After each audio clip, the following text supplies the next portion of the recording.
பொன்முடி அவர்கள் வந்து ஆரம்பத்திலிருந்து பல பிரச்சனைகள், பல சர்ச்சைகளை அவர் தெரியாம பேசிக்கிட்டே இருக்கிறார். பொன்முடி அவர்கள் தொடர்ச்சியா என்ன பண்ணார்னா, பெண்களை பத்தி பேசும்போது பஸ்ல வந்து பயணம் பண்ணக்கூடியவர்களுக்கு இலவசமாக அவர்களுக்கான சலுகைகள் கொடுத்த போது அதை ஓசி என்று சொல்லி கேவலப்படுத்தினார். அந்த வார்த்தை பார்த்தீங்கன்னா, ஓசிங்கிறது எப்படி வரும்? அவன் மனசுல இருந்தா தானே வரும். நாம என்ன சொல்றோம்? பெண்களுக்கு இலவசமா அவர்கள் பேருந்துல பயணிக்கிறதுக்கு அவங்களுக்கு வந்து அரசாங்கம் ஒரு திட்டத்தை கொடுத்துருக்கு நம்ம நினைக்கிறோம். ஆனா ஓசி அப்படின்னு சொல்லும் போது அவர் வந்து என்ன பண்ற, பெண்களை கேவலமா நடத்திருக்காரு, நினைச்சிட்டு இருக்காரு மனசுல.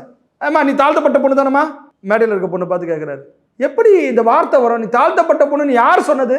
சட்டத்தில் சொல்லியிருக்கா? பட்டியலின மக்கள் என்று சொன்னால் தாழ்த்தப்பட்டவர்கள் என்று சொல்லி எந்த சட்டத்தில் சொல்லியிருக்கு? ஏங்க, அதாவது நீ எஸ்சி பொண்ணுன்னா எப்படி பேசுற தோரணைகள்? எஸ்சி தானே நீ? ஏன் எஸ்சினா என்ன? ஷெட்யூல்டு கேஸ்ட் தானே? அப்படின்னா என்ன, ரொம்ப அவங்களாம் வந்து கீழானவர்கள்? ஏன்னா அதே தான் தயாநிதி மாறனும் பேசினாரு. 2ஆம் தர குடிமக்களா நாங்க அப்படின்னா என்ன அர்த்தம்? அப்ப இந்த மாதிரி இவர்கள் மனசுக்குள்ள தாங்க சாதி வன்மம் இருக்கு, சாதி வெறி இருக்கு, தீண்டாமை இருக்கு. யாருக்கிட்ட? திமுக காரங்கிட்ட தான் இருக்கு.